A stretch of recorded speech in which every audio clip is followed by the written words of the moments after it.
네, 안녕하세요. 저는 오늘 진행을 할 국제장애인문화교류협회 중앙회의 윤혜원 본부장입니다. 안녕하세요. 네, 어제 오늘 굉장히 궂은 날씨에도 이렇게 많은 분들이 오늘 2023 찾아가는 장애인문화예술학교 역량강화 학부모 워크숍에 와주셔서 정말 감사드립니다. 저희 오늘 이제 워크숍 진행하기에 앞서서 저희 중앙회 최공일 이사장님의 환영사 먼저 듣고 그 다음에 시작을 하도록 하겠습니다. 네, 반갑습니다.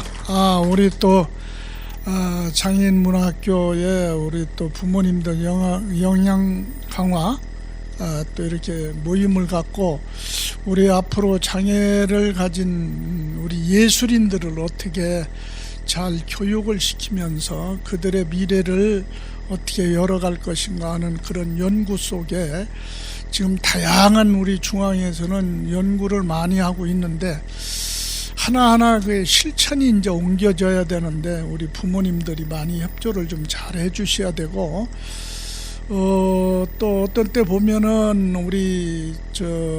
우리가 중앙에서 이렇게 어떤 아이들을 공연을 시키려고 할 때에 어떤 때는 이렇게 참여가 또 미진한 경우도 있더라고요. 그래서 앞으로는 좀 잘 참여해서 장애 예술이 더 발전하고 그리고 또한 이들을 통해서 이제 직업으로 연결되는 그 작업을 지금 굉장히 노력을 하고 있습니다.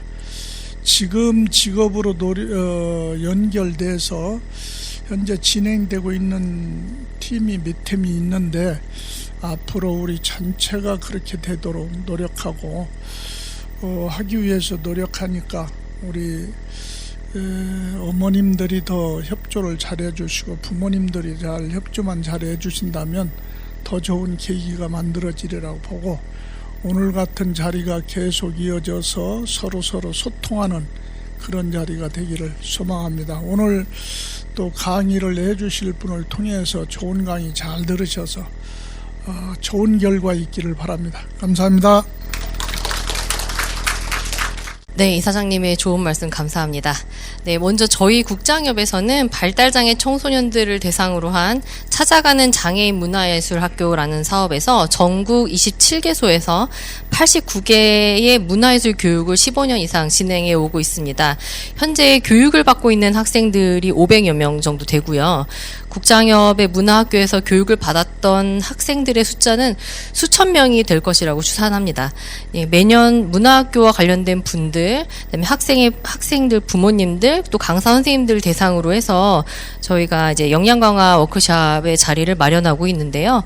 작년에는 이제 강사 선생님들 대상으로 한 역량 강화 워크숍을 진행을 했다면 올해는 이제 부모님들을 대상으로 한 워크숍을 진행을 하게 되었습니다. 물론 강사 선생님들께도 굉장히 필요한 내용이라고 생각을 하고요.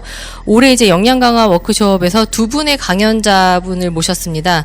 멀리 미국에서 어제 입국을 하셨는데 현재 사라토가 고등학교에 재학 중인 이하윤 학생의 어머님 그리고 어머니이신 이영덕 선생님과 현재 칼빈대학교 정문경 교수님 이렇게 두 분이 오늘의 강연을 해주시겠는데 두 분 강연에 앞서서 이제 이 두 분을 오늘 이 자리에 모시게 된 거에 대해서 이제 저희 고재호 상임이사님께서 간단하게 한 말씀을 해주시겠습니다. 예, 안녕하세요. 예. 이제 박수 끝날 때까지 이렇게 있어요. 예.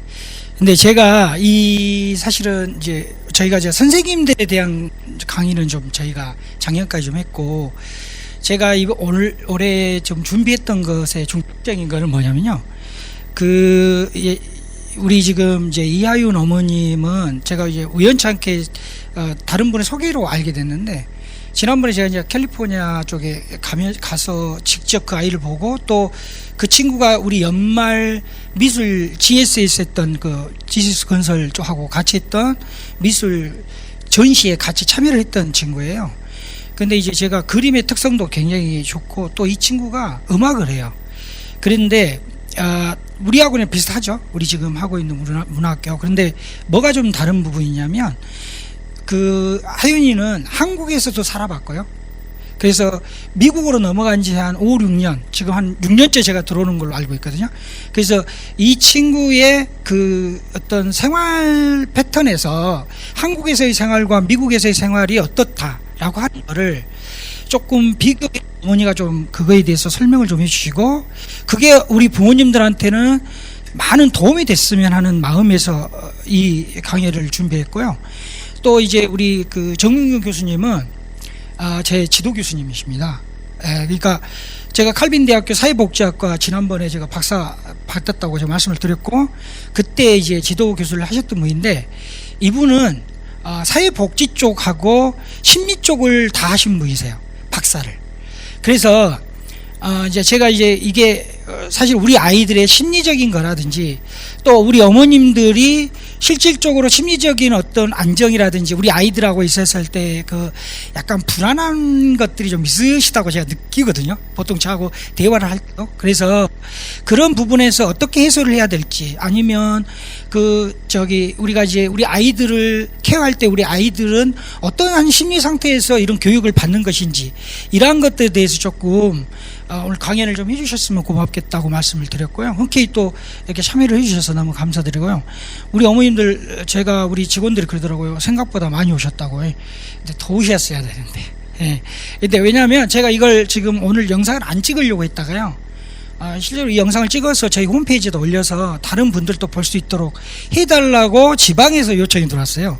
그래서 갑자기 제가 지금 영상을 준비를 했거든요. 그래서 어머님들이 한번 들어보시고 질문도 좀 많이 하시고요, 우리 강의를 하시는 분들한테. 그래서 많은 도움이 되게끔 어머니들이 어떤 게 궁금하고 어떤 게 문제가 있는지, 특히 문화예술 쪽에서 그러고 해보시니까 어떤 게 좀 부족한지에 대한 것들을 좀 과감하게 한번 물어보시고 거기에 대한 대답을 좀 받아주셨으면 좋을 것 같아요.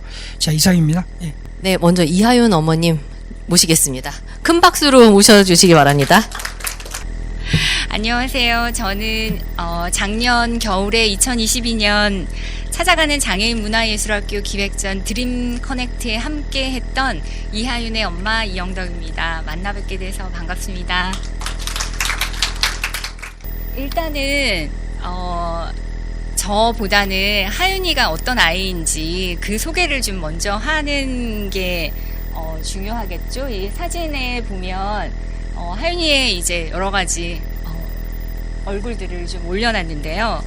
하윤이는 현재 17살, 미국 나이나 한국 나이는 이제 같아졌더라고요. 그래서 하윤이는 17살이고 현재 하이스쿨 11학년을 마무리하고 이제 12학년 이제 1년 딱 남았어요. 그리고 자폐성 장애를 가지고 있습니다. 그리고 하윤이는 한국에서 태어나서 초등학교 6학년까지 여기서 지냈고요. 지금은 아빠 직장 때문에 6년째 미국 캘리포니아 산호세 지역에 저희는 살고 있습니다. 하윤이가 굉장히 감사한 기회로 작년에 좋은 전시회에 같이 조인을 해서 그림을 걸 수 있게 되기는 했는데, 하윤이 같은 경우에는 아주 평범한 장애 학생이에요. 그림 실력이 아주 뛰어나서 작가라는 타이틀을 쉽게 이하윤 작가 이렇게 붙일 수 있을 만한 그런 실력은 아직 아니고요. 그리고 하윤이는 첼로와 피아노를 하고 있는데 그 실력 또한 아주 연주자만큼 그렇게 훌륭하진 않습니다.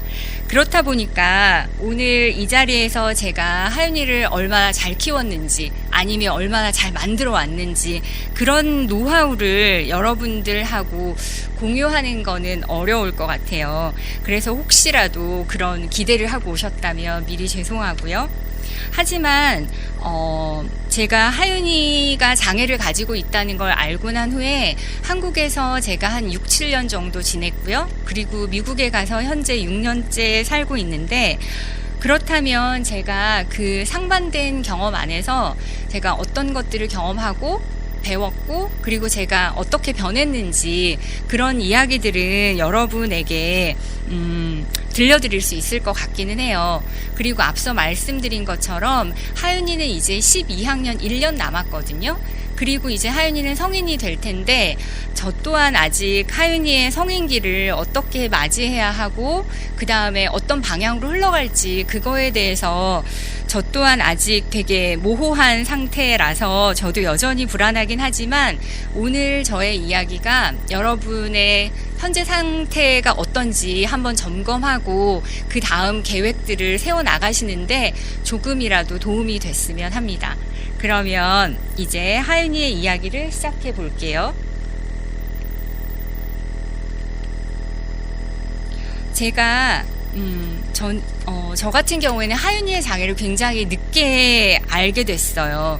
하윤이가 첫째가 아니고 둘째인데도 큰아이를 키웠던 방식과 둘째 아이를 만났을 때는 또 다르더라고요. 그래서 제가 둘째 아이인 하윤이의 그런 장애를 가졌거나 이 아이의 특성이나 이런 것들을 제가 굉장히 예민하게 체크를 하지 못했던 것 같아요. 왜냐하면 우리가 보통 말하듯이 언어 같은 경우에 굉장히 빠른 아이들도 있고 아니면 굉장히 늦는 아이도 있고 친구랑 잘 어울리는 외향적인 아이도 있고 그리고 혼자서 이렇게 사부작 노는 그런 내성적인 아이도 있지 뭐 이렇게 생각하면서 대수롭지 않게 좀 생각했던 것 같아요. 그랬고 하윤이가 5살 어린이집을 다닐 때 선생님께서 친구들과 잘 어울리지 못한다 이렇게 얘기하시면서 놀이치료를 한번 해보는 게 어떻겠냐고 그렇게 권유를 해서 제가 놀이치료를 그때 시작했는데 그때만 해도 그닥 제가 심각하게 생각하지 않았던 것 같아요. 그 다른 어머님들도 그런 경우가 있을지 모르겠지만 그 아이가 엄마와 그 분리불안이 좀 심하다. 그래서 뭔가 발달이 지체되는 것 같다. 이런 평가를 처음에는 받았었거든요. 그렇게 생각했는데 아이가 그닥 변하지 않더라고요. 그래서 저는 6세에 처음으로 소아정신과를 가게 됐어요. 그랬더니 그때 의사 선생님이 저한테 하셨던 말씀을 제가 아직도 잊지 않는데 그 선생님이 저한테 그렇게 말씀하시더라고요. 이 아이가 어머니 눈에는 정상으로 보입니까? 이렇게 얘기하셨어요. 그래서 그때부터 아마 제가 미친 듯이 이제 치료실을 쫓아다니기 시작했던 것 같아요. 아마 이제 이미 저보다 앞서가신 그 선배 어머님들도 많이 계시니까 그 과정을 다 아실 거라고 생각은 하지만 그 치료실을 시작하면서 제가 처음 세웠던 1차 목표는 이 아이를 초등학교 입학하기 전에 정상 궤도에 올려놓겠다. 이게 제 목표였어요. 그래서 처음에는 아무리 오래 걸려도 2, 3년 정도 내가 누구보다 열심히 이 아이를 서포트하면 이 아이가 충분히 그 또래 친구들을 따라잡을 거야. 이런 생각을 하고 치료를 시작을 했는데 그래서 그때 다니던 어린이집도 그만뒀고 매일 언어치료, 인지치료, 그리고 감각치료, 특수체육, 소셜그룹, 이런 음악치료 등등 하윤이한테 필요하다고 생각하는 모든 그런 치료의 프로그램으로 일주일을 가득 채웠던 것 같아요. 일주일을 가득 채웠고 그리고 저는 하윤이한테 올인할 수밖에 없었고 그리고 이제 하윤이와 저와 1+1으로 24시간 이제 모든 스케줄을 함께 하는 그런 시간을 보냈죠. 그리고 밥 먹을 시간도 없었던 것 같아요. 그래서 그 아이가 이제 차에서 이동하면서 도시락을 먹고 하루에도 밤 늦게까지 2-3개씩 치료실을 돌고 그렇게 다녔던 것 같아요. 그러면 제가 그 아이한테 되게 올인하는 동안 큰아이를 돌볼 시간은 없었어요. 그때 제가 둘째인 하윤이를 치료를 시작했을 때 저희 큰아이가 초등학교 3학년? 4학년 이쯤이었었거든요. 그런데 제가 아이를 그 큰아이까지 뒤로 밀어넣고 제가 둘째인 하윤이한테 그렇게 올인을 했는데 막상 이제 아이가 초등학교를 시작했는데 내가 그렇게 꿈꾸던 정상 궤도에 올라갔냐 하면 그 정상 궤도 진입은커녕 그 비장의 일반 친구들과 갭이 계속해서 커지는 거예요. 그렇다고 우리가 쉽게 포기할 순 없잖아요. 초등학교 1학년 시작했으니까. 그래서 더더욱 열심히 했어요. 우리 초등학교 1학년이 중요하게 생각하는 받아쓰기 연습, 아니면 책 읽기, 연산부터 시작해서 그런 것들을 엄청 열심히 시켰거든요. 저는 그게 엄마인 제가 하윤이한테 할 수 있는 일이라고 생각했어요. 그랬는데 하윤이가 그때부터 수만 가지 틱을 하더라고요. 뭐 가장 기본적으로 눈 깜빡이는 거, 아니면 입에 거품 무는 거, 아니 머리를 흔들더니 그 다음에는 목을 꺾고 팔을 꺾고 이런 것들을 계속해서 그게 하나씩 추가가 되는 거예요. 제가 여기에 다 이야기하진 않았지만 아마 그것들이 열 몇 가지 이렇게 자잘한 것들까지 다 합치면 그랬던 것 같아요. 그런데 그런 여러 가지 틱들이 굉장히 쉽게 올라오지만 그걸 가라앉히는 데는 너무너무 오래 걸렸어요. 그런데 그걸 보니까 되게 무섭더라고요. 무서운 생각이 들기 시작했어요. 이러다가 그 애 하나 이제 머리부터 발끝까지 무엇 하나 멀쩡한 곳이 하나도 없지 않을까? 이런 생각이 좀 들더라고요. 그래서 그거에 대한 고민이 시작했는데 그 제가 아까 얘기 드렸던 것처럼 저희 둘째 치료를 시작할 때 큰아이가 초등학교 3학년이었거든요. 그러니까 하윤이에게 몇 년을 올인을 하다 보니까 저희 큰아이가 이제 초등학교 고학년이 된 거예요. 초등학교 고학년이 되니까 이제 큰아이는 이제 사춘기를 시작했어요. 그래서 저는 내가 올인했던 둘째 아이에서도 내가 기대하던 성과를 얻지 못했고 그 다음에 큰아이는 큰아이대로 어려움이 계속 생기는 상황이 됐어요. 그러니까 다 아시는 것처럼 이 한국이라는 곳이 아빠는 사실 직장이랑 한 몸으로 살아야 하고 그 다음에 아이들을 돌보는 육아는 거의 엄마 전담이잖아요. 그러니까 저는 굉장히 잘하고 싶었지만 문제는 더욱더 커졌던 것 같아요. 그래서 비장의 형제를 굉장히 잘 키우신 어머님들도 계시지만 저 같은 경우에는 비장의 형제를 키우는 것도 저한테 굉장히 큰 어려움이었어요. 하지만 오늘은 하윤이 이야기를 하는데 좀 더 집중해야 하니까 일단 큰아이 이야기는 여기까지 하도록 하고 그래서 제가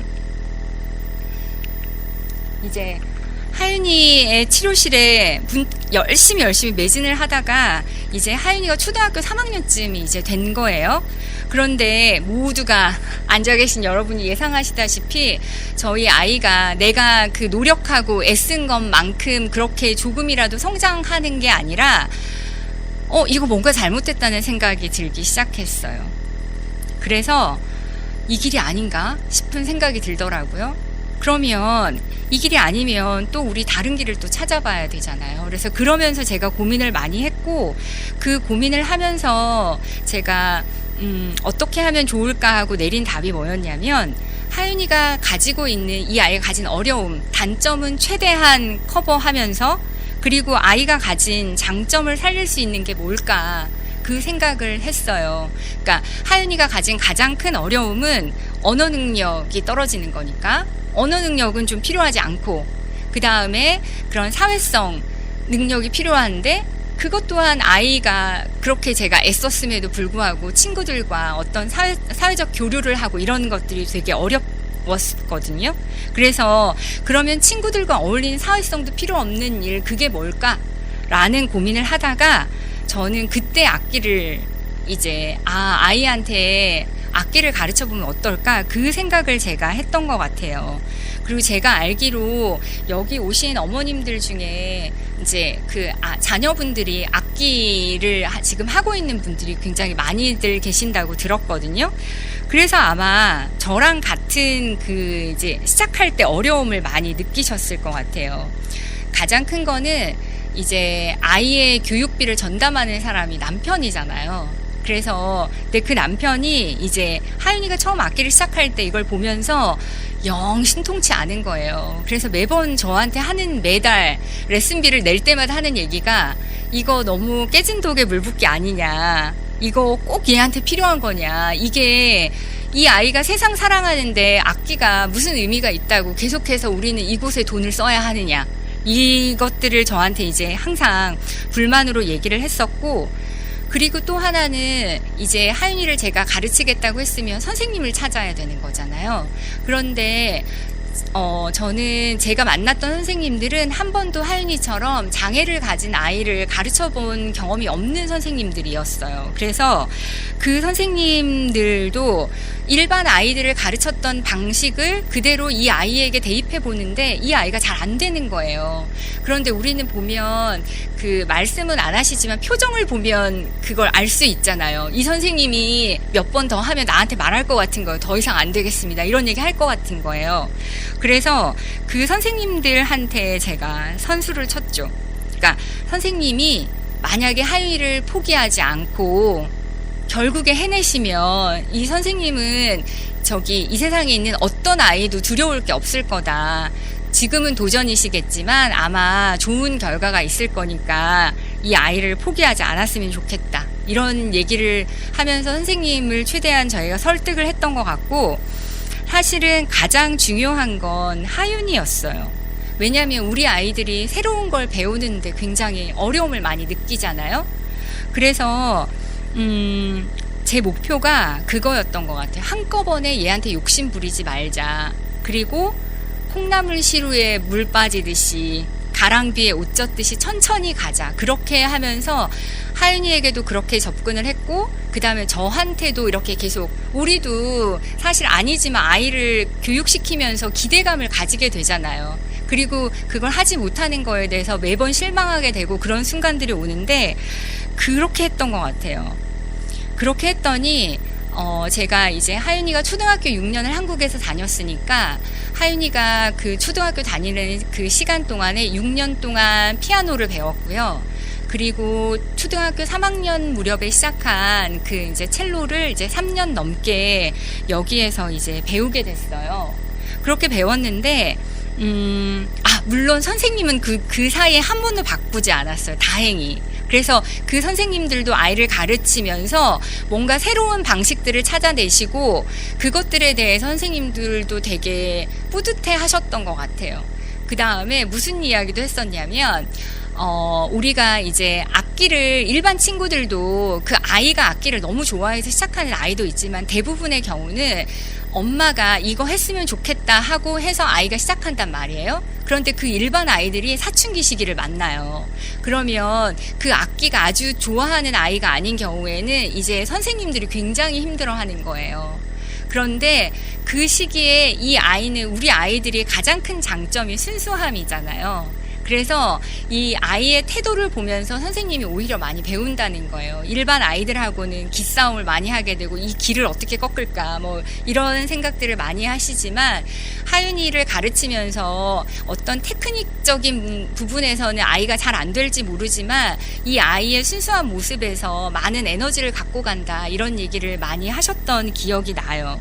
그래서 그러니까 그런 기간을 거쳐서 아이가 초등학교 때 악기를 배웠는데, 하윤이가 다녔던 그 초등학교에는 방과 후에 조그만하게 오케스트라 앙상블이 있었어요.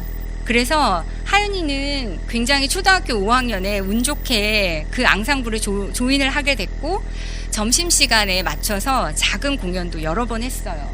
저기 사진에 보시면 저희 이제 아이들한테 둘러싸여가지고 저희 그 작은 오케스트라 앙상블 공연하는 사진이 있는데, 이제 그런 공연들을 하게 되니까 친구들 시선이 굉장히 많이 바뀌더라고요. 그게 굉장히 저한테 내가 너무 잘했구나 막 스스로 칭찬했던 부분인데, 그런 얘기들을 많이 하더라고요. 하윤이가 아무것도 못하는 아이일 줄 알았는데 하윤이가 굉장히 아름다운 음악을 만들어낸다면서 하윤이에게 되게 좋은 그런 영향을 받는다, 이런 얘기들을 했고, 또 우리 아이들이 사실 이렇게 말로 표현을 잘 못하는 아이들이라고 해서 우리가 못 느끼는 건 아니잖아요. 그런데 그런 공연들을 한두 번 하면서 하윤이 같은 경우에는 굉장히 내가 할 수 있는 게 있구나, 그리고 친구들 앞에서 박수를 받고 나도 이런 사람이 될 수 있구나라는, 하윤이가 굉장히 성취감을 되게 많이 느꼈던 것 같고요. 또 하나는 무엇보다도 그 음악이 주는 위로가 컸던 것 같아요. 그 저희 아이는 그 이제 자폐성 장애를 가지고 있는데 여러 가지 그 어려움이 있지만 그 중에서도 아이가 다른 영역에 비해서 불안이 굉장히 높은 아이거든요. 그런데 음악을 하면서 그 안에서 굉장히 차분해지고 그 다음에 편안해지고 이런 것들을 본인이 스스로 그걸 많이 느꼈던 것 같아요. 그러면서 아이가 점점 더 음악을 좋아하게 됐는데, 그래서 이런 초등학교 때 그런 기억을 가지고 있기 때문에 현재 하윤이는 그 초등학교를 졸업하고 현재는 미국에서 중학교, 고등학교 과정을 6년을 보냈는데, 하윤이는 여전히 지금도 미국에서도 음악 활동을 열심히 하고 있고, 힘들 때마다 그 음악이 주는 위로를 굉장히 많이 느끼고 지내는 것 같아요. 그리고 하윤이 같은 경우에는 음악뿐만 아니라 초등학교 6학년 때 아주 운이 좋게도 몇 가지 장애미술 지원 프로그램에도 참여를 하게 됐어요. 작은 미술 공모전에서 상도 받았고, 그리고 저기 멀리서 보이실지 모르겠지만 축구선수 박지성 선수가 홍보대사로 있는 서울문화재단에서 하는 그런 프로그램을 하게 됐고, 그리고 이제 큰 전시회라는 경험도 하게 됐어요. 그래서 그 과정에서 훌륭한 선생님들과 인연도 굉장히 많이 생겼고요. 그리고 제가 아까 음악 이야기를 하면서 말씀드렸었는데, 그때 학교에서 오케스트라 앙상블 공연을 하면서 이 아이가 느꼈던 그런 이렇게 자존감 상승 효과, 이런 것들을 미술을 하면서도 굉장히 많이 느꼈던 게 있어요. 그러니까 6학년에 그 전시를 했었는데, 저희 초등학교 6학년 담임 선생님께서 하윤이가 전시회 오프닝을 하는 날, 그날 반 친구들 전부를 다 데리고 오신 거예요.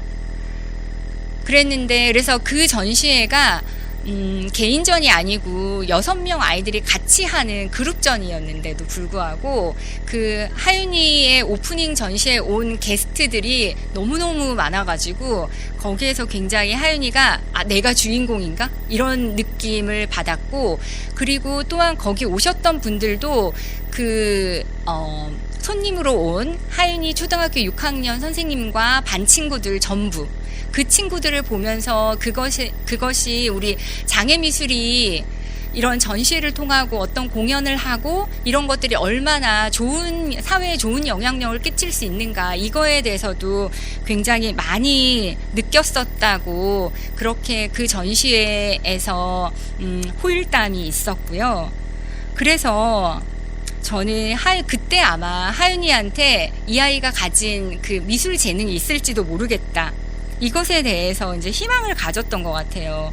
하윤이가 그럼 이 길로 이렇게 차근차근 걸어가게 되면, 그러면 하윤이한테 아주 밝은 미래가 올 것 같았고, 그때가 초등학교 6학년이었으니까 다들 학교가 변화하는 시기에 우리가 고민들을 하게 되잖아요. 그래서 우리가 초등학교 6학년을 제가 마무리하면서 중고등학교 시기를 어떻게 보낼 것인가, 그거에 대한 고민이 개인적으로 굉장히 많았었는데, 그때 이제 이 길로 가면 되겠다라고 하면서 뭔가 답을 찾은 기분이라 그럴까요?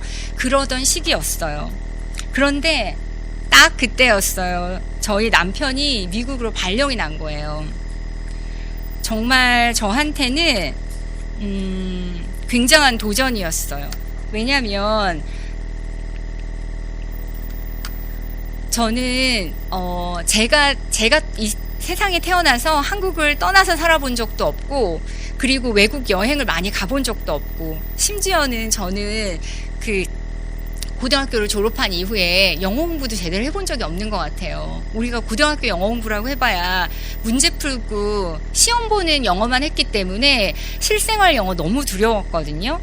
그리고 무엇보다도 저 딴에는 하윤이의 초등학교 시절에 굉장히 많이 애썼다고 생각을 했어요. 그리고 이렇게 내가 많이 쌓아놨는데 이 모든 것들을 내가 이곳에 놓고 가야 된다는 게 두려웠던 것 같아요. 그러니까 나는 이제 숨도 좀 쉬어지고 앞에 이제 길도 보이는 것 같은데 아무것도 모르는 새로운 곳에 가서 정말 맨 땅에 헤딩할 생각을 하니까 너무 막막하더라고요. 근데 그래도 어떡해요. 가족이니까 같이 움직여야 되는 거죠. 그래서 함께 떠났습니다. 그게 아직도 잊지 않는데 2018년 1월 13일 그냥 누구에게는 되게 평범한 날짜일 수는 있지만 저한테는 제 삶이 변하는 기점이었던 것 같아요. 2018년 1월 13일이. 그리고 그 후로 우리는 굉장히 많이 변했어요. 하윤이도 많이 변했고요. 저도 많이 변했고요. 하윤이는 미국에 이제 처음 가서 미들스쿨 6학년 2학기를 처음 시작했어요. 그런데 저희가 미국을 갈 때 계획을 하고 준비를 하고 간 게 아니라 저희가 갑자기 남편한테 비행기를 타기 2달 전에 우리 미국을 가야 한다는 얘기를 들었거든요.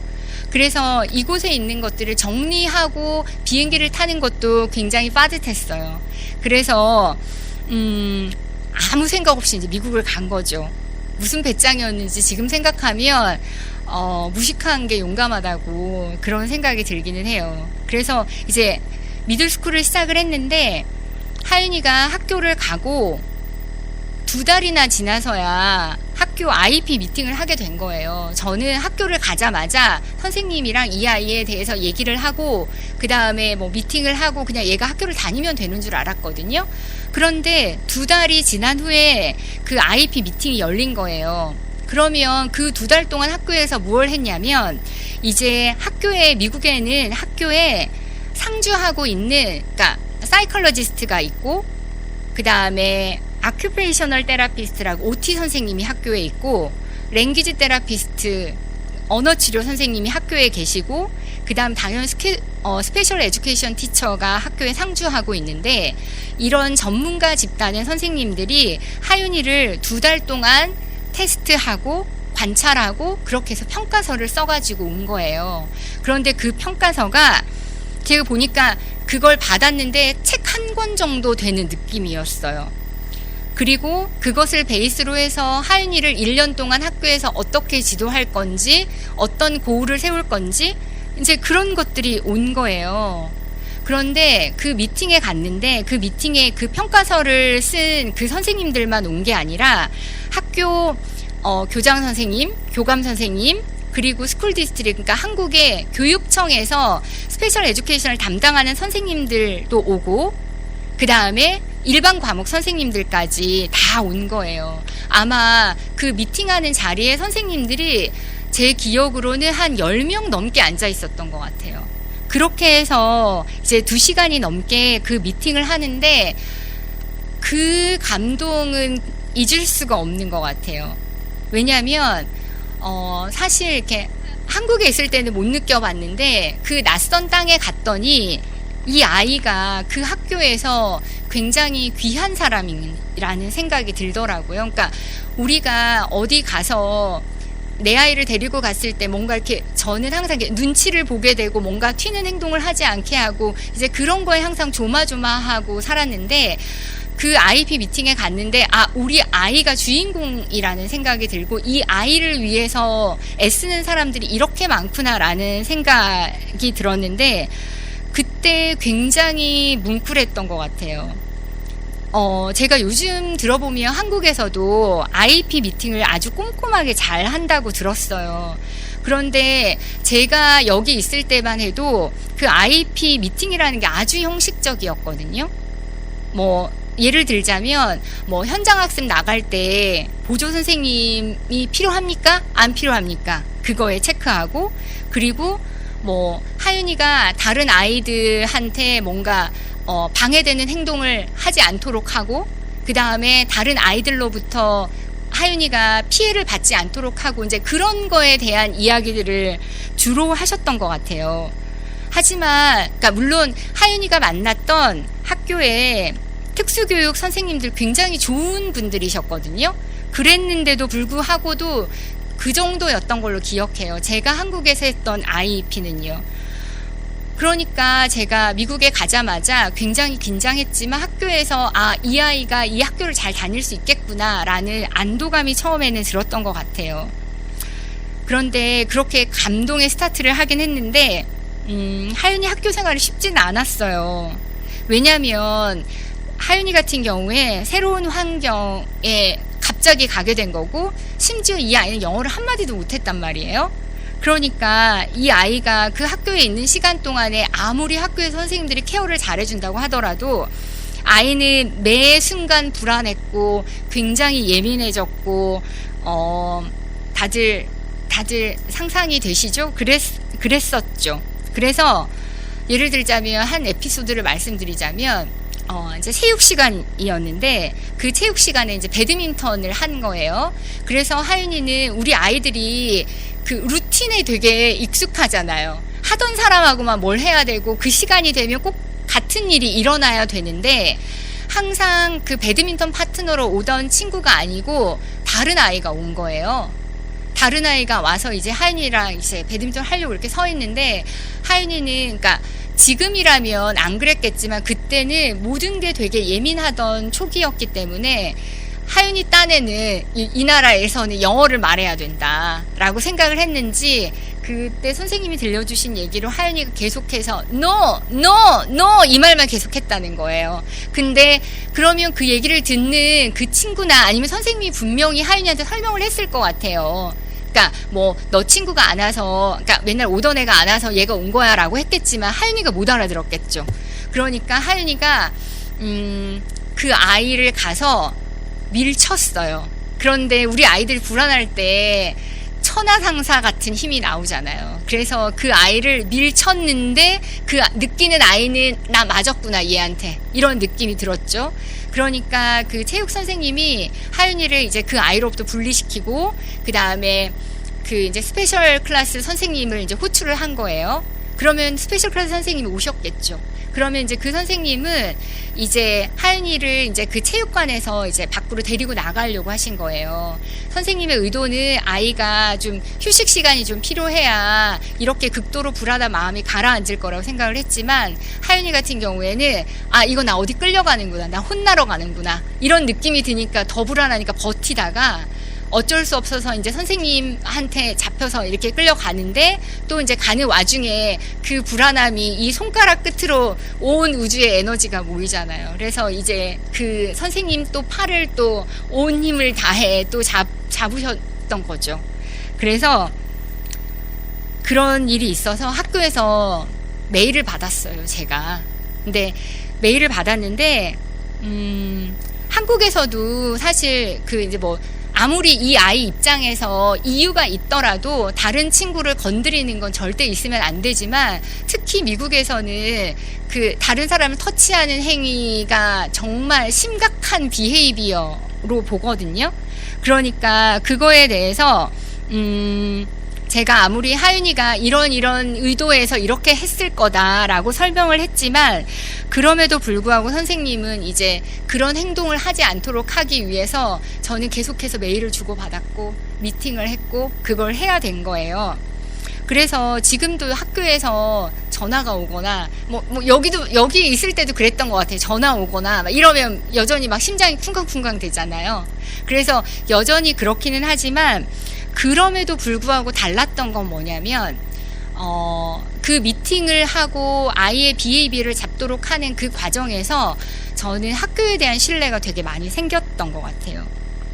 그것은 무엇이었냐면, 초점이 되게 달랐어요. 우리는 학교에서 그런 일이 있으면 엄마가 학교에 가서 일단 사과하잖아요. 죄송합니다. 제가 잘 가르쳐서 다시 보내겠습니다. 집에서 잘 가르치겠습니다. 라고 하지만 미국에서는 약간 다른 것 같아요. 왜냐하면 학교라는 영역은 엄마가 터치할 수 없는 영역이잖아요.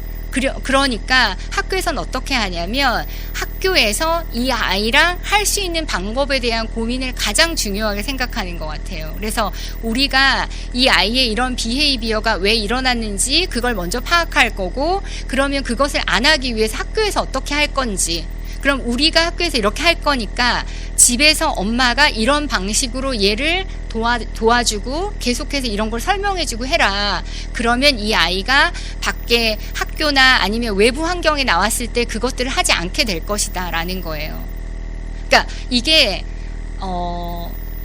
중요한 포인트가 저는 되게 다른 것 같아요. 우리는 장애를 가진 아이를 키울 때 모두가 엄마 책임이잖아요. 그런데 그곳에서는 학교에서, 사회에서 중요하게 이 아이를 잘 키울 수 있도록 그곳에서 중심을 잡고 그것의 파트너로서 부모가 있다는 생각이 들었어요. 그래서 물론 엄마의 역할도 중요하긴 하겠지만 학교에서 이 아이를 잘 할 수 있을 거다라는 믿음이 생기고, 조금 더 극단적으로 가자면 그런 얘기들을 해요. 학교에 가서 무슨 일이 생겼을 때 학교에 가서 먼저 큰 소리를 쳐라. 얘가 학교에서 이렇게 하는데 너네 학교에서 얘를 위해서 어떤 아이디어를 가지고 있고 무엇을 준비할 건지 오히려 당당하게 얘기하라고 그런 얘기들을 하거든요. 그게 바로 사회에서 장애를 가진 아이들을 끌고 가는 그런 가장 중요한 중심이다라는 걸 하면서 그러면서 조금 편해졌던 것 같아요. 그런데 하윤이는 미국에 가서 생활이 굉장히 많이 바뀌었어요. 잠시만요. 제가 놓쳤네요. 네. 하윤이는 미국에서 이제 한국에서 살던 것과 이제 아주 많이 달라졌어요. 학교에서는 보통 2시? 오후 2시 정도 되면 학교가 이제 다 끝나거든요. 근데 그 나머지 시간은 이제 집에서만 보내야 됐어요. 근데 제가 사실 한국에서를 생각을 해보면 한국에서는 학교가 끝나면 그 다음에 이제 스타트인 거예요. 이제 치료실 순회를 우리가 시작을 하잖아요. 그리고 우리가 치료실에 들이는 돈은 굉장히 많기는 하지만 제 딴에는 치료실을 가면 전문가 선생님들한테 돈을 들이면 그 선생님들이 그 돈만큼 우리 아이를 잘 키워주실 거라고 그렇게 믿었던 것 같아요. 저는 그냥 운전하는 운전기사였고 그 다음에 돈으로 모든 걸 해결하려고 했던 것 같은 생각이 들어요. 물론 안 그러신 분들이 더 많으시겠지만 저 같은 경우는 약간 그랬던 것 같아요. 그래서 치료실에 가는 그 비용을 굉장히 나의 면죄부로 삼지는 않았던가 그런 생각을 하거든요. 그래서 하윤이가 한국에 있을 경우에는 오후 시간을 오롯이 자기가 써본 적이 없어요. 그냥 여기 데려다 주면 여기 선생님이랑 시간을 보내고 또 그 다음 스케줄에 가면 거기 가고 엄마가 밥 주면 먹고 그럼 자고 또 그 다음날 똑같은 사이클로 이제 그게 굉장히 저한테는 그게 정답이었어요. 한국에 있을 때는 그게 정답이었는데 제가 미국에 갔잖아요. 그런데 미국에 가서는 제가 테라피라는 것을 무엇도 해보지 못했어요. 테라피를 안 하면 이 아이가 퇴행하는 건 아닐까? 아니면 내가 아이한테 굉장히 중요한 시간을 내가 그냥 무의미하게 흘려버리는 건 아닐까? 그런 고민들을 하고 항상 한국에서 살았고 미국에 가자마자도 그 고민은 계속 있었어요. 그런데 불행인지 다행인지 저한테는 미국에 대한 정보가 전혀 없었어요. 미국의 특수교육은 어떤 방식으로 하는지, 그리고 심지어 그것을 찾아 나서기 위해 집 밖으로 나서는 것도 되게 두려웠던 것 같아요. 제가 거기에서 내가 누군가를 영어를 가지고 사람을 만나야 된다는 거, 그게 되게 두려웠기 때문에 집에 있을 수밖에 없었어요. 집에 있을 수밖에 없었고, 그러니까 아이가 오후에 뭘 해야 되더라고요. 왜냐면 아시겠지만 아무것도 안 하면 똑같아요. 핸드폰 가지고 아이패드 가지고 뒹굴뒹굴 유튜브 보면서 그렇게 지내니까. 그래서 하윤이는 이제 오후 시간에 무엇을 하면 좋을까 고민을 하다가 아이가 오후 시간을 조금 자기 스스로 보낼 수 있는 게 뭐가 있을까 이제 생각을 했어요. 그것 중에 하나가 뭐였냐면 하윤이가 한국에서 했던 음악과 미술 베이스가 있잖아요. 그래서 그 전에는 선생님을 만나야지 할 수 있었던 것들인데 그것을 이제는 혼자서 자기가 집에서 해야 되는 이제 그런 상황이 됐어요. 그래서 매일 학교에서 끝나고 집에 오면 1시간씩 피아노 연습도 하고 그다음에 매일 1시간 첼로 연습을 하고 그 다음에 특히 첼로 같은 경우에는 제가 전혀 모르는 거예요. 우리가 피아노 같은 경우에는 다 어렸을 때 우리 체르니 30번, 40번 막 해가지고 애한테도 막 아는 척 하는데 첼로는 제가 전혀 모르니까 아이한테 아는 척을 할 수가 없어요. 그래서 하윤이가 좋아하더라고요. 엄마가 첼로를 못한다는 걸 알아요. 그러니까 무엇을 할 때도 제가 항상 물어보면 항상 굉장히 당당하게 얘기를 해요. 그거에 대해서. 그래서 하윤이가 혼자서 CD도 듣고 아니면 유튜브로 영상도 찾아보고 굉장히 느릿느릿 연습을 했던 것 같아요. 그러니까 바쁜 스케줄이 없으니까 그것에 대해서 저도 되게 다그치거나 이런 게 없었던 것 같아요. 한국에서 어떤 일정에 쫓기다 보면 어떤 곡을 완성해야 되고 아니면 뭔가 그림을 그려내야 되고 이런 시간에 쫓기게 되면 저 또한 아이를 계속해서 푸시를 했을 텐데 거기에서는 그런 게 없었기 때문에 하윤이는 너무나 편안하게 자기 시간을 쓰면서 그 연습을 했던 거예요. 근데 한편으로 보면 그게 굳이 좋은 긍정적으로 해석을 하자면 우리가 그 전에는 아이한테 모든 걸 내가 그 스케줄 관리를 하잖아요. 몇 시 되면 뭘 해야 되고 움직여야 되고 이걸 하는데 그때부터 하윤이는 미국에서 자기 시간을 자기가 쓰기 시작한 것 같아요. 자립생활 훈련, 고급스럽게 표현하자면 그런 것들을 하윤이가 거기서 했던 것 같아요.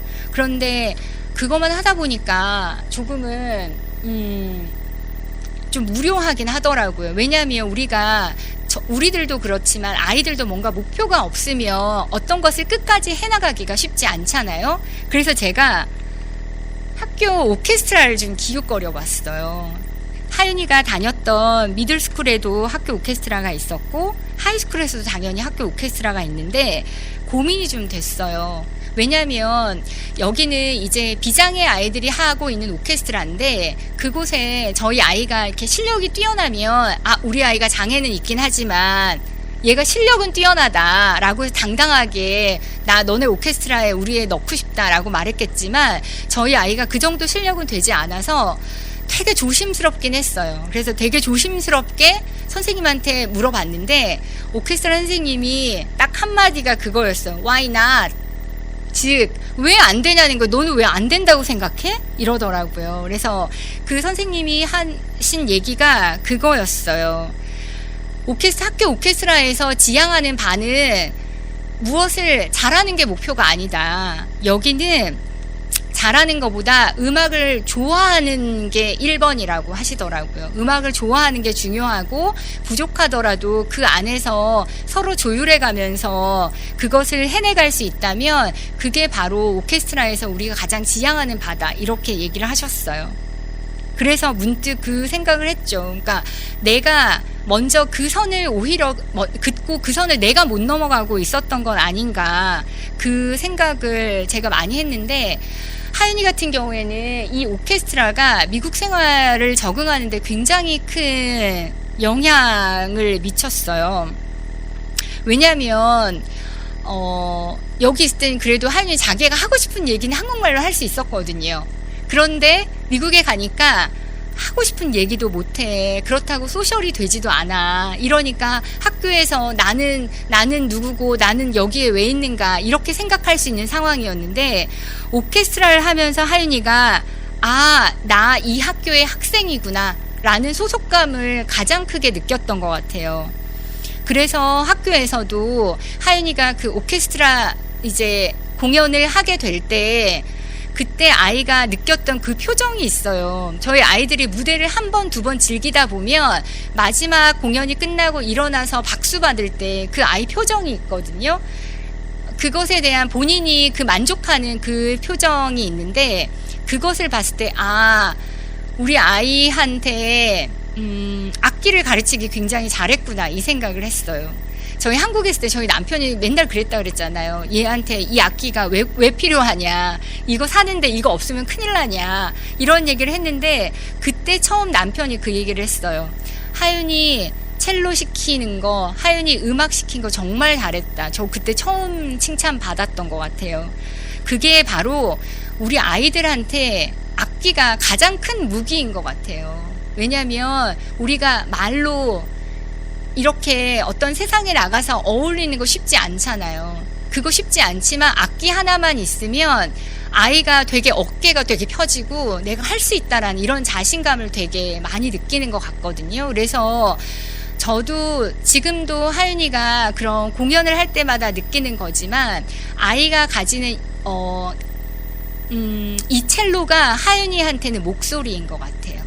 내가 다른 사람들 앞에서 내 목소리를 내는 그것인 것 같아요. 그래서 지금 저 이제 주변에서도 하윤이에 대해서 궁금해하시는 분들이 많은데 저는 가장 먼저 악기에 대한 얘기를 굉장히 많이 하거든요. 이 악기가 이 아이에게 정말 중요한 친구가 될 수 있고 이 아이의 스피커가 될 수 있을 거다.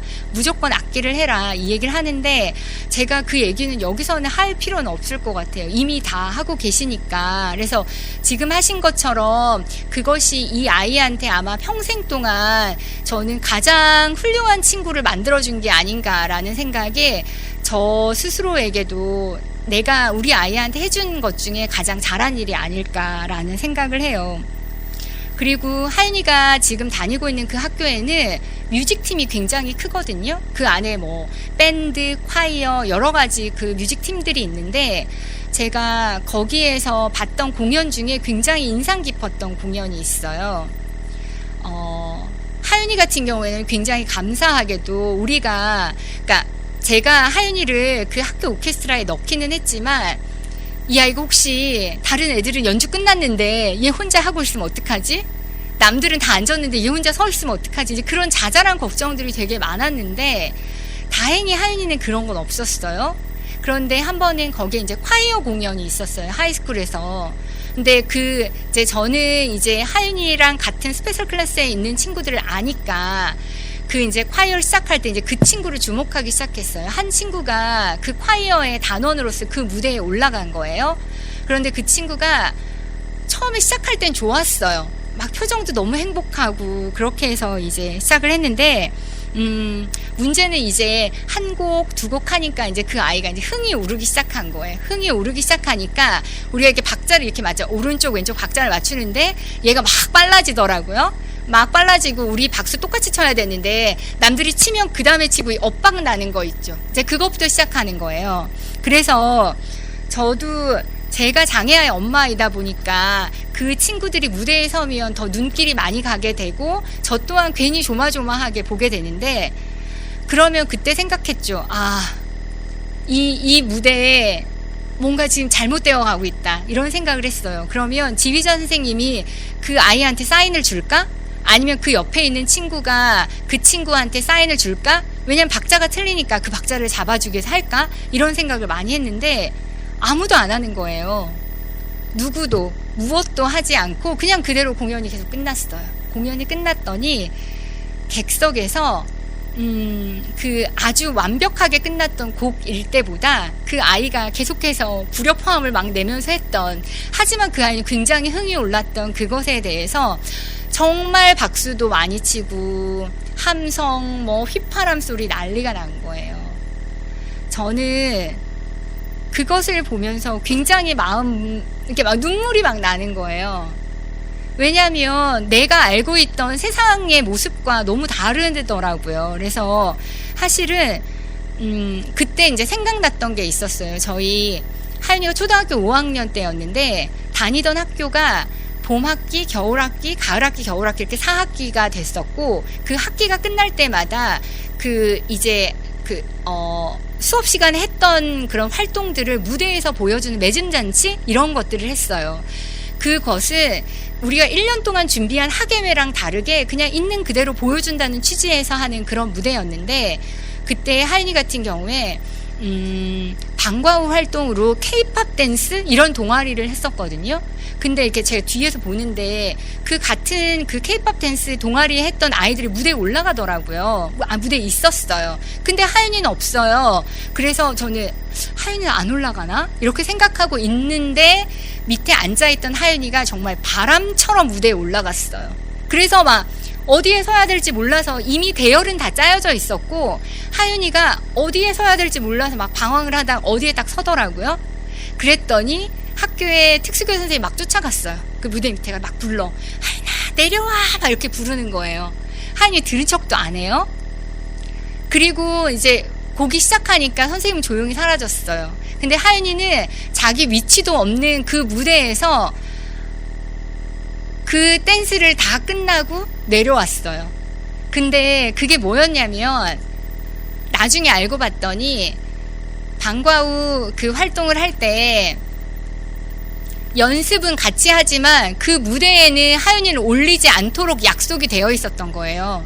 왜냐하면 그 멤버들은 되게 중요한 퀄리티가 중요한 거야. 이 무대가 아주 잘 만들어지는 게 되게 중요한 거였는데 하윤이는 내 친구들이 저기에 올라갔고 그럼 나도 가야 되는데 라는 생각에 대해서 그냥 올라가서 걔는 한 거예요.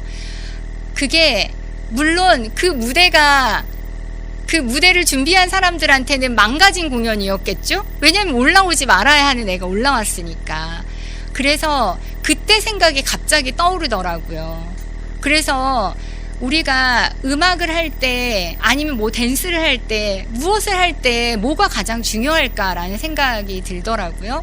그래서 이것이 결과물이 얼마나 수준 높은 모습을 공연을 보여줬느냐가 중요하다기보다는 제가 배운 것은 즐거움이었던 것 같아요. 그러니까 무대에 올라간 사람들이 즐거울 수 있으면 그 감동이 그대로 객석에까지 그대로 전달되는 것 같아요. 그래서 저는 그러니까 우리가 이제 모두 다 이렇게 장애 예술을 하고 계신 자녀분들을 서포트하고 있는 부모님들이니까 우리가 우리부터 먼저 그거에서 노연하는 게 되게 중요할 것 같기는 해요. 왜냐하면 잘하는 것보다 더 중요한 건 우리 아이가 즐거울 수 있어야 한다는 거.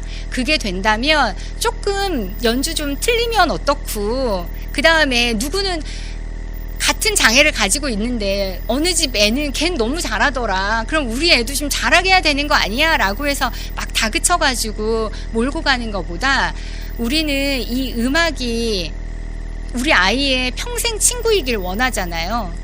그러면 그게 무엇이 중요한지를 먼저 우리가 항상 엄마가 먼저 잊지 않아야 하는 것 같아요. 엄마가 잊지 않는다면 우리 아이들도 그걸 즐길 수 있을 것 같고, 그리고 장애 예술을 하는 우리들이 되게 당당하면 그것을 우리가 무대에서 있는 그대로 보여주면 객석에도 그대로 그 감동이 전달될 거라고 믿거든요. 그래서 저는 그것들이 조금 제가 새롭게 배운 그런 부분이었던 것 같아요. 그리고 그것 또한 제가 한국에서 지내면서 내가 느끼고 생각했던 나의 목표가 조금씩 바뀌기 시작했는데, 제가 한 가지 더 경험한 게 있어요. 제가 미국에서 또 하나 놀란 게 뭐냐면 경쟁하지 않는 분위기였던 것 같아요. 그것에 되게 많이 놀랐는데, 저는 한국에 있을 때는 우리가 모든 순간이 굉장히 경쟁 관계에 있고 우리가 항상 긴장 상태에 많이 놓여 있잖아요. 우리가 비장애 아이들 같은 경우에도 보면 항상 성적으로 순위를 매기고, 그 다음에 내가 뭔가 위로 올라가려면 누군가를 밟고 올라가야 되고, 그런 제로섬 게임이라는 생각을 굉장히 많이 했어요. 그런데 사실 그게 비장애 아이들의 세상에서 뿐만 아니라 저는 장애 아이들의 세상에서도 그것이 분명히 존재하고 있는 것 같아요. 우리 아이들을 키우면서도 누가 누구보다 잘한다. 그리고 또 누구는 쟤는 그렇게 잘하지 않는 것 같은데 어떻게 그렇게 좋은 평가를 받지? 라는 이제 불만도 우리가 가져가야 되고, 그러니까 서로의 감정을 갉아먹는다, 이런 느낌을 받을 때가 많이 있었던 것 같아요. 그래서 우리가 계속해서 이렇게 필요한 사회로 가고 있지는 않나, 그런 생각을 했는데, 제가 여기 이제 미국에 가면서 거기에서 봤던 게 뭐가 있냐면, 저기 보면 하인이 거기서 수영했던 사진이 있는데, 그러니까 수영과 관련된 얘기예요. 우리가 여기에서 보면 항상 수영을 하게 되면 1, 2, 3위를 하면 의미가 있지만 4위는 의미가 없잖아요. 그거는 하나마나한 그런 등수가 되니까, 우리가 그런 영화도 있지 않나요? 그 4등이란 영화였나 4위란 영화였나 뭐 그런 영화도 있는 것처럼, 그게 4위를 하는 게 얼마나 쓸모없는 일인가에 대해서 우리가 아이들을 되게 다그치고 있는 그런 상황들을 많이 보게 되는데, 제가 지금 살고 있는 동네에서는 약간 다르더라고요. 그러니까 물론 잘하는 순서대로 1, 2, 3위는 있어요. 그런데 그것 말고도 또 다른 시상이 있어요. 그게 뭐냐면, 어떤 대회를 하게 되면 나의 기록이 계속해서 남는데요. 그래서 이전에 내가 했던 내 기록이 있잖아요. 그러면 그 기록보다 올해 나의 기록이 더 높으면 그 아이의 발전에 대한 시상을 따로 한다는 거예요. 그러니까 거기에서는 다른 사람하고의 경쟁도 중요하지만 내가 나를 넘어서는 그것이 또 하나의 목표가 될 수 있다는 게 저한테는 굉장히 중요한 이야기였어요. 그래서 우리가 너무 다른 사람만 보고 가는 것보다 그렇게 너도 발전하고 나도 발전하고 우리가 서로 윈윈할 수 있는 그런 전략들을 서로 공유한다면 훨씬 더 다른 방식으로 우리 아이들이 잘 살 수도 있겠구나라는 생각을 했던 것 같아요. 그런데 이제 제가 이제 하윤이 이제 미국 생활 얘기를 하면서 미국에 가서 느꼈던 좋은 장점들을 제가 들려드리는데, 저는 이제 그게 미국은 이런 게 좋더, 한국은 이런 게 나쁜데 미국은 이런 게 좋더라라는 그런 이야기의 초점이라기보다는 저는 다양하게 우리가 세상에서 내가 지금 살고 있는 이 방식이 아니라 다른 방식으로 살고 있는 세상도 있고, 그런 방식으로 살면 훨씬 더 우리가 자유로울 수 있고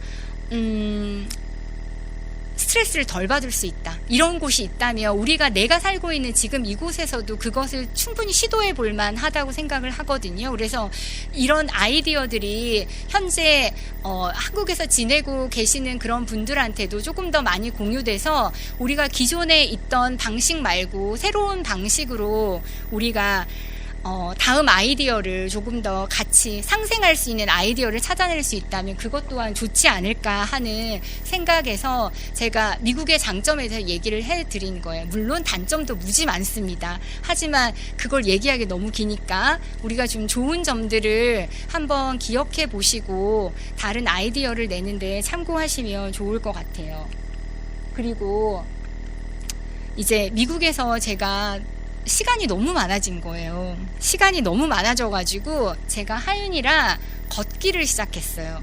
처음에는 동네를 걸었고 가까운 숲을 걷게 되고, 그 다음에는 이제 멀리 더 멋진 트레일을 걷기 위해서 여행을 저희가 하게 됐어요. 여러분도 다 알잖아요. 걷는 게 얼마나 좋은지. 그래서 걷는 게 좋다는 거 머리로 이미 알고 있지만 한국에서 바쁘게 살면서는 시간을 못 냈던 것 같아요. 시간을 못 냈다기보다는 아마 마음이 없어서 더 그랬을 것 같은데, 이제 미국에 가서 하윤이랑 걷기를 하면서 굉장히 많은 것이 바뀌었어요. 하윤이 같은 경우에는 일상생활 소음을 굉장히 힘들어해요. 쇼핑몰에도 못 가고요. 그러니까 사람들이 많이 모이는 곳 이런 데 못 들어가는 거예요. 귀를 막고 눈을 감고 자기 음성틱을 막 하고 그 공간에 대해서 이제 내가 벗어나길 원하니까 자기만의 방식으로 그렇게 하고, 또 심한 경우에는 그 노이즈 캔슬링 헤드폰을 껴야 할 정도로 그렇게 일상 소음에 대해서 굉장히 힘들어 하는데, 자연을 걸으면서 굉장히 많이 변했어요.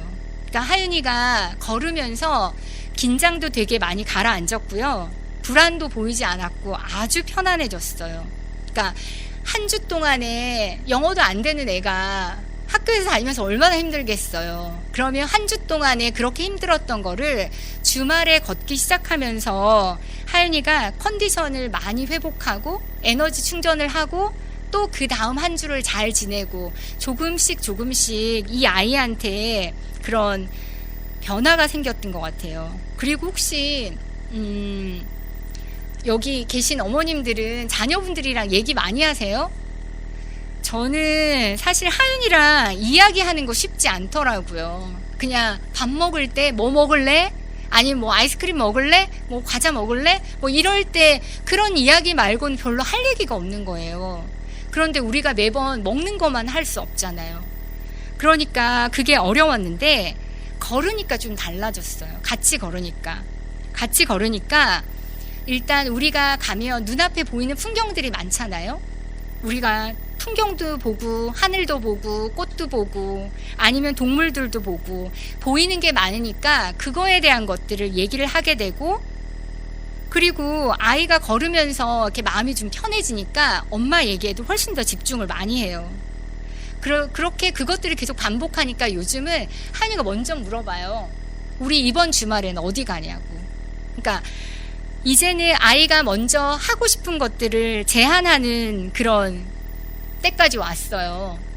그래서 그렇게 이제 트레일을 걷다가 조금 더 발전을 해서 최근에는 저희가 한 2해 전부터는 캠핑을 아주 열심히 가기 시작했어요. 트레일을 걸을 때는 낮에만 걷고 밤에 가서 집에 쉬었는데 이제 캠핑을 하게 되니까 낮에는 같이 걸고 밤이 되면 이제 우리 파이어우즈에 이렇게 모여가지고 어쩔 수 없이 앉아 있어야 되는 거예요. 평상시 하윤이라면 밥 먹을 때 말고는 자기 방에 들어가서 절대 안 나오거든요. 그런 애인데 나와 있어야 되는 거예요. 공간이 거기밖에 없으니까. 그러면 거기 앉아서 음악도 같이 듣고 불멍도 하고 또 거기 앉아서 그림도 그리고 오늘 했던 이야기도 하게 되고요. 그러니까 가족들이 되게 하루 종일 같이 할 수 있다는 것들을 처음 경험한 것 같아요. 왜냐하면 그 전에는 하윤이한테 말 걸기 힘들었거든요. 방에서 안 나오니까. 심지어는 어떤지 모르겠는데 저희 아이는 굉장히 예민해서 밤에 숙면을 잘 못했어요. 집에서. 저희 식구들 중에서 가장 늦게 잠이 들고 가장 먼저 일찍 깨는 게 하윤이었거든요. 근데 너무 신기한 게요. 캠핑을 가니까 하윤이가 그 불편한 텐트 안에서 너무너무 잘 자는 거예요. 그거는 그때 그것들을 이제 몇 번씩 경험하면서 제가 느꼈어요. 아, 이게 바로 자연이 주는, 우리에게 주는 치유의 선물이 아닐까? 이런 생각을 그때 많이 했던 것 같아요. 제가 한국에서 치료실로만 다니다 보니까 그때는 저도 녹초가 되고 그러니까 아이에 대해서 살필 겨를이 없었는데 그렇게 자연으로 다니다 보니까 이 자연이 주는 놀라운 테라피의 경험을 제가 하고 있더라고요. 그래서 저는 되게 그 네이처 테라피의 전도사가 됐어요, 요즘에. 그래서 주변에 굉장히 힘들어하는 친구들 되게 많거든요. 우리가 사춘기 시기가 지날 때 저희 애들이 좀 얌전했던 애들도 화가 막 많아지거나 아니면 심지어 많이 우는 아이들도 많이 생기고 아니면 안 그랬었는데 자꾸 폭력성이 올라오는 친구들도 생기고 그런 친구들이 주변에 많이 있는데 저는 그것들이 우리가 세상에 살면서 내가 가지고 있는 것들을 그러니까 나의 몸을 내가 컨트롤하지 못하는 거에 대한 화가 나올 수밖에 없잖아요. 그걸 풀어야 되는 곳이 꼭 필요한데 그것을 우리가 계속 누르기만 한다고 해서 그게 눌러지는 게 아니잖아요. 그래서 저는 그것을 자연에 가서 해소해 보라는 얘기를 많이 해요. 그래서 그 자연이 주는 치유의 힘을 저희 말고도 다른 분들도 굉장히 많이 한번 느껴보셨으면 좋겠어요. 그래서 그거를 꼭 추천드리고 싶고, 근데 하윤이랑 이렇게 저희가 밖으로 이렇게 쏘다니기 시작했잖아요. 근데 그 시간들을 그냥 좋았어 이렇게 기억만 남기기가 너무 아깝더라고요. 그래서 다녀온 후에 하윤이가 그림을 그리기 시작했어요. 그러니까 하윤이 같은 경우에는 자기 말로 어땠다, 나의 느낌들을 설명하는 건 굉장히 어렵지만 그림으로 보면 하윤이가 어땠는지 금방 알 수 있거든요. 그래서 함께 우리가 어딘가를 다녀오고 나서는 하윤이는 그림 일기를 쓰는 느낌으로 그림을 그리기 시작했어요. 어디 다녀오고 그림으로 기억하고 또 우리가 어디를 가고 그림으로 또 그걸 기록하고 그것을 저희가 6년 동안 한 거예요. 그러니까 그림을 얼마나 많이 그렸겠어요. 그래서 저희 집에 가면 하윤이가 그동안 그림을 그렸던 게 200-300점? 300-400점 정도 굉장히 많은 그림들을 남긴 것 같아요. 근데 그 그림이 하윤이의 그림을 보면서 저희 가족들이 그것을 다시 한번 추억하게 하는 그런 힘이 되기도 하지만 하윤이가 어떻게 변화했는지, 하윤이가 어떻게 성장했는지 그걸 직접 눈으로 우리가 확인을 할 수가 있는 시간이었어요. 왜냐하면 하윤이가 오후에 시간이 너무너무 많았다고 했잖아요. 그러니까 그림을 얼마나 많이 그렸겠어요? 그런데 저는 그림은 우리가 좋은 선생님을 만나서 좋은 선생님한테 배우는 테크닉으로 아이의 그림이 향상될 수도 있지만, 저는 그림은 시간의 힘이라는 생각이 많이 들어요. 왜냐하면 그 시간이 충분히 이 아이를 성장시키거든요. 물론 일반 아이들처럼 굉장히 눈에 띄는 눈부신 발전을 하지는 않을지 모르지만 차근차근 쌓아가는 힘이 있어요. 그 시간은 거짓말을 하지 않는다는 생각이 들거든요. 그게 바로 하윤이가 집에서 그림을 그리는 그것들을 보면서 제가 가장 느꼈던 거예요. 그래서 주변에서 이제 하윤이가 어떤 그림을 그리는지, 그러니까 물론 그림을 직접 보면 알 수 있긴 하지만 하윤이 그림을 못 봤던 분들은 하윤이가 그림을 그린다는데 하윤이는 어떤 그림을 그리냐 이렇게 물어보시거든요. 그러면 제가 얘기를 하죠. 하윤이는 직접 두 발로 밟은 땅과 직접 본 하늘과 직접 느낀 바람을 그리는 아이라고 저는 하윤이를 항상 소개를 해요. 그러니까 하윤이가 하윤이 그림을 보면 굉장히 편안하고 따뜻해요. 그 말은 이 아이는 굉장히 평상시엔 불안하고 예민하고 날카로운 아이인데 그 자연에 있는 동안에 그 아이가 그렇게 느꼈었다는 거예요. 그렇기 때문에 그 아이가 그림에 자기의 느낌들을 그대로 다 담아냈겠죠. 그리고 감사하게도 그런 하윤이의 그림이 보는 사람한테 통하는 것 같아요. 그래서 하윤이 그림을 보시는 분들은 직접 하윤이를 따라서 그 자연 속을 걷는 느낌이 든다. 그리고 내가 하윤이 그림을 보면서 힐링을 하게 된다. 이런 얘기들을 되게 많이 해요. 저는 그것이 하윤이가 자연 속에서 자기가 받은 치유를 고스란히 보는 사람한테도 그것을 그대로 전달할 수 있다고 생각을 하거든요. 그러니까 저는 그림에도 우리 아이들의 마음이, 우리 아이들의 삶이 그대로 다 들어간다고 봐요.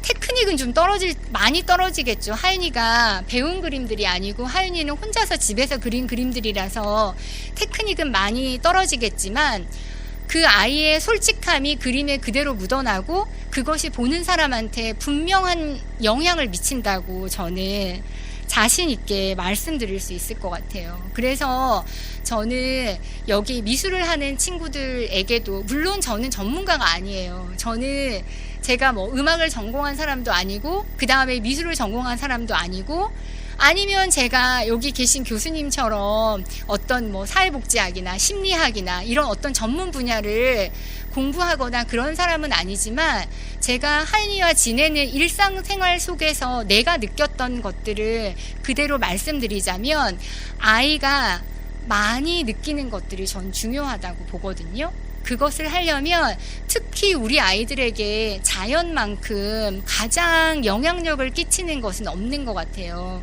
그래서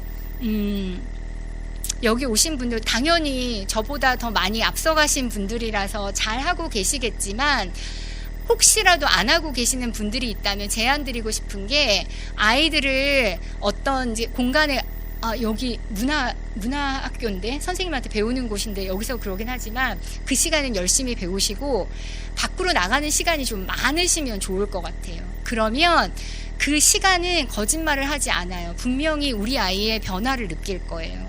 그래서 꼭 한번 우리가 자연에서 땅을 밟으면서 아이가 느끼게 하시고 이 아이의 변화를, 자연스러운 변화를 같이 느껴보셨으면 좋을 것 같아요. 그래서 그것을 꼭 추천드리고 싶습니다. 그리고 지금까지는 하윤이 이야기를 굉장히 많이 했어요. 그래서 이제는 제 이야기를 좀 해보려고 해요. 그러니까 제 이야기가 곧 여기 오신 어머님들 이야기일 테니까 우리 이야기를 좀 해보려고 합니다. 그러면 모두가 다 아는 것처럼 그 순간들을 기억하시잖아요. 우리가 내 아이의 장애를 선고받았을 때 그 순간을 기억하시잖아요. 그러면 그때 모두가 느꼈던 건 첫 번째, 내 탓인가? 내가 뭘 잘못했구나. 이런 나에 대한 그런 죄책감이 가장 먼저이고, 그 다음에 또 하나는 내가 희생하고 노력하면 내 아이를 고칠 수 있을 거야. 이 아이를 비정상인 아이를 정상으로 만들 수 있을 거야. 그런 생각을 많이 하죠. 그런 완벽주의의 함정에 우리가 빠졌던 때가 있잖아요. 그런데 또 시간이 지나면 우린 알아요. 이 아이를 정상 궤도에 올리기 위해 모든 에너지를 다 소진하지만 결국에는 우리 좌절하는 순간들이 오잖아요. 안 되는구나. 이런 순간이 오고, 하지만 그럼에도 우린 포기하지 못하는 거예요. 그래서 제가 소개하고 있는 책이 있는데, 저 책에 보면 주는 인간 증후군이라는 그런 말이 있대요. 그러니까 우리는 예쁘고 행복하고 차분하고 관대하고 타인의 요구를 잘 살피는 것을 우선시할 도덕적 의무가 있다. 그렇게 하는 게 주는 인간 증후군이라고 하는데, 여기 계신 어머님들이 다 혹시 그런 분들은 아니실까 싶어요. 왜냐하면 내가 우리 아이를 위해서 나를 온전히 희생해서 갈아 넣으면, 그리고 내가 우리 아이랑 나를 바꿔치기 할 수 있으면 나 하겠어, 이렇게 생각하는 그런 어머님들이 있으실 것 같아요. 왜냐하면 저도 그랬던 것 같고요. 그래서 우리는 우리 아이가 장애 진단을 받고 나서부터 1+1의 삶을 시작하잖아요. 그리고 우리는 아마 죽는 그 순간까지도 아마 그 삶을 계속 살고 있겠죠.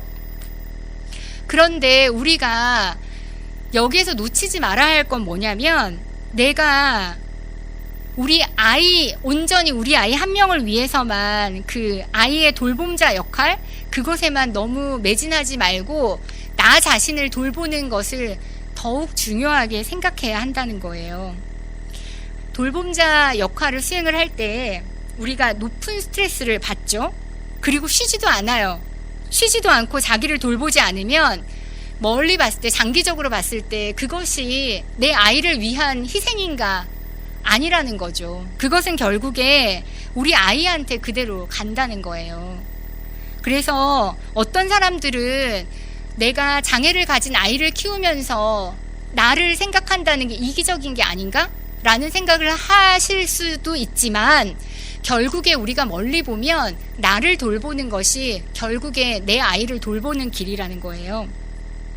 그래서 저는 여기에서 나를 돌보는 가장 간단한 방법, 아니면 조금 더 높은 수준의 방법, 이런 것들을 이야기를 하고 싶은데, 이 책에서 소개하고 있는 거는 뭐가 있냐면 아주 간단하게 호흡에 대해서 말을 하는 거예요.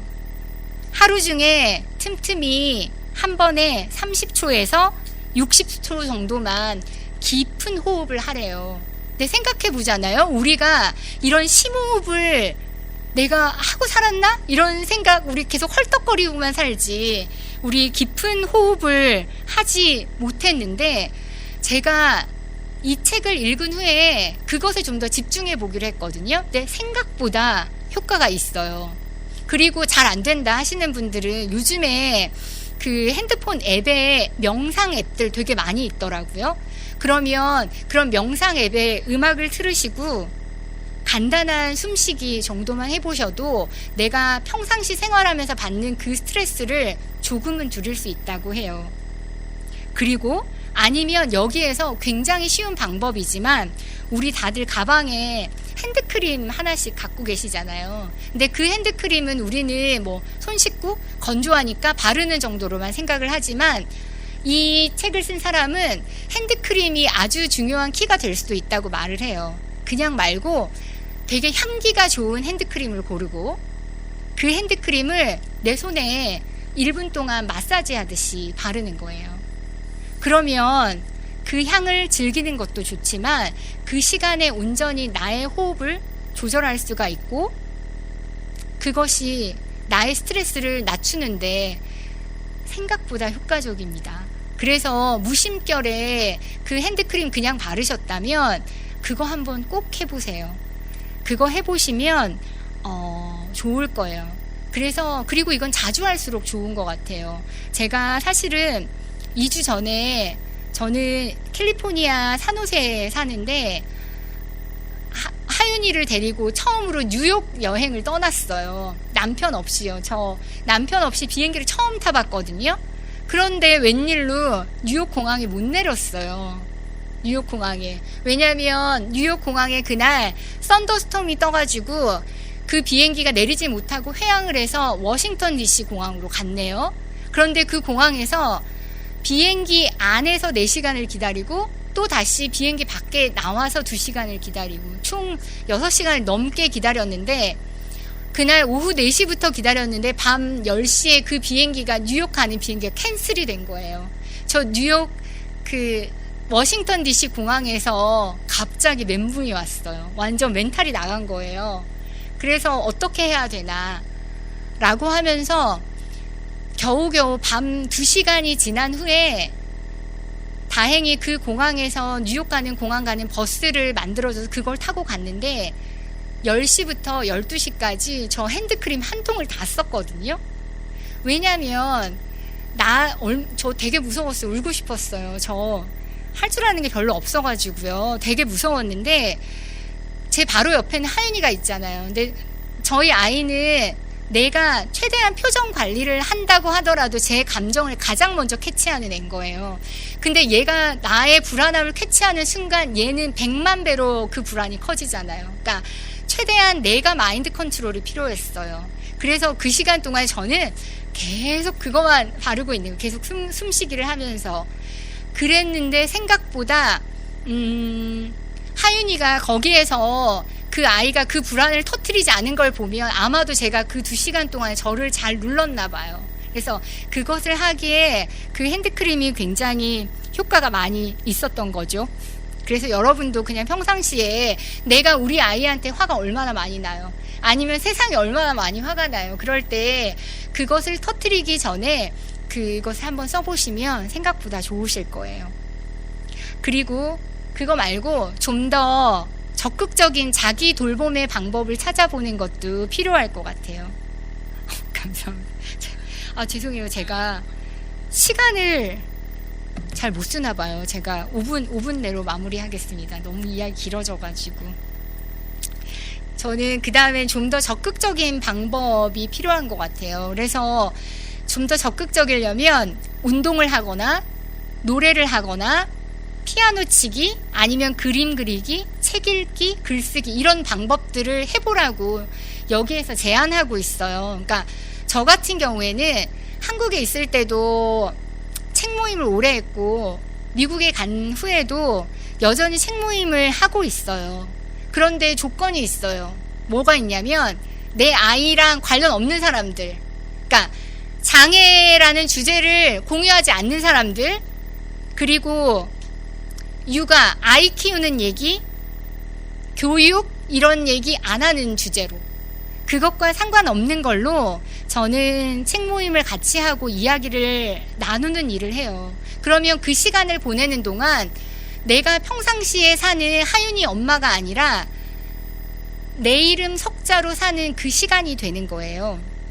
그래서 저는 내 생각, 내 목소리에 더 집중을 하게 되니까 내가 살아있구나 라는 느낌을 그 순간에 저는 되게 많이 받게 되더라고요.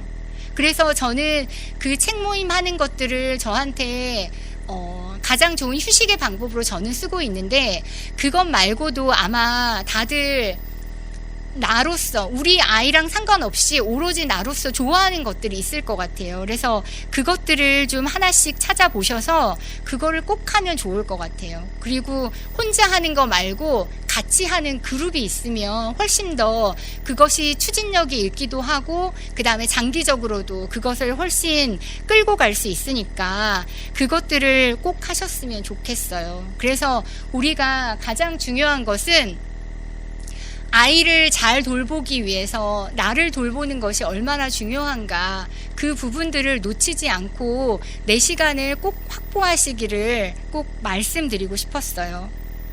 그러면 제가 시간 계산을 잘 못해서 이야기가 너무 길어졌어요. 너무 죄송하고, 마지막으로 제가 부정적 시각화에 관련한 실험에 대한 이야기로 오늘 이야기를 마무리하고 싶은데요. 이것 또한 저 우리는 모두 돌보는 사람입니다 라는 책에 소개되어 있는 실험이에요. 그러니까 한 그룹의 커플들에게는, 커플이니까 이 두 사람이 함께 하지 못했다면 어땠을까? 또 다른 그룹에게는 두 사람이 어떻게 만났는지에 대해서 15분간 글쓰기를 해보라고 했대요. 어떤 결과가 나왔을까요?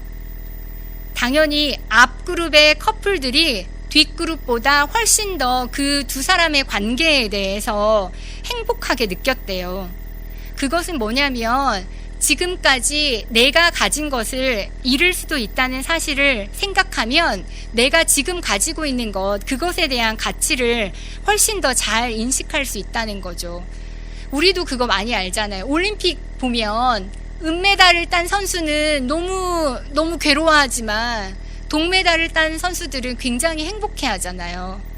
이제 그것과 같은 것인데, 그렇다면 우리에게도 질문을 던져보고 싶어요. 우리 아이가 지금 현재 가지고 있는 장애가 아니라 비장애인으로 태어났다면 우리 삶은 어땠을까요? 분명히 새로 태어난 그 아이는 지금 현재 있는 내 아이보다 분명히 눈부시게 빛나는 반짝반짝하는 아이겠죠? 하지만 내가 전혀 모르는 아이일 거예요. 그래서 우리가 그 아이에게 나랑 현재 내 아이가 하고 있던 지금까지의 그런 기억들, 우리가 함께 겪은 그 순간들을 바꾸고 싶은가라고 질문을 하면 바꾸시겠어요? 네. 하지만 그러니까 우리 그거 알잖아요. 우리가 지금도 나는 안 바꿀 거야라고 하지만 우리는 지금이 너무 지금 현재 상태가 너무 컨디션 좋아 이게 아니라 우리는 알아요. 우리에게 또다시 괴로운 순간들이 올 거라는 걸 우리 알고 있잖아요. 하지만 그것 또한 아는 것 같아요. 우리한테 괴로운 밤도 있지만 그 괴로운 밤이 지나면 밝은 아침이 온다는 것도 우리는 알고 있는 것 같아요. 바로 이게 아마 감사일 거예요. 감사. 그러니까 감사는 우리가 가지지 못한 것들, 슬픈 것들, 그런 것들을 우리가 나는 다 가졌어, 나 안 슬퍼 이렇게 부정하는 게 아니라 또 다른 진실의 면을 보는 거라고 해요. 그러니까 우리는 힘든 일을 겪는 중에도 이미 가진 것에 대해서 우리가 감사를 할 수가 있어요. 그러니까 감사는 지나온 과거나 앞으로 일어날 수도 있는 일이 아니라 지금 현재 우리가 오늘 이 순간에 대해서 우리가 즐기는 것 같아요. 그래서 저도 항상 생각하지만 여러분들도 우리가 우리 아이들이랑 지금 지내는 오늘 하루, 지금 이 순간에 대해서 항상 감사하는 마음으로 지내셨으면 좋겠어요. 저도 감사합니다.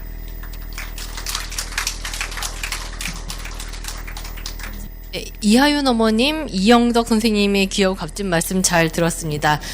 이하윤 어머님의 말씀을 듣고 미국 교육과 이제 한국 교육의 이제 그런 차이점을 많이 들으셨는데 이것 이상으로 또 이제 더 궁금하신 점이 생기셨을 수도 있잖아요. 그래서 자유롭게 말씀해 주시고 질문해 주시는 시간을 갖도록 하겠습니다.